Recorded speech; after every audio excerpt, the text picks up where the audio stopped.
This is the W221 upgrade to 222 interior upgrade. You see the leather and the door panel. This is the dashboard, the air vent and cluster.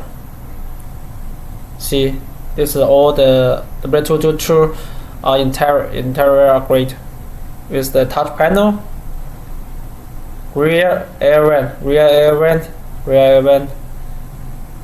right side door panel, look like W222. Yeah, it's the old model S upgrade to the new model.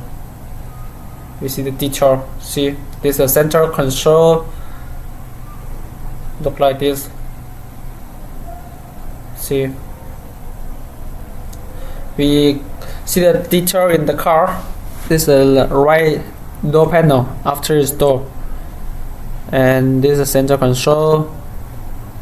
Left door panel. This is the dashboard. If you're interested, let us know. Cutting station.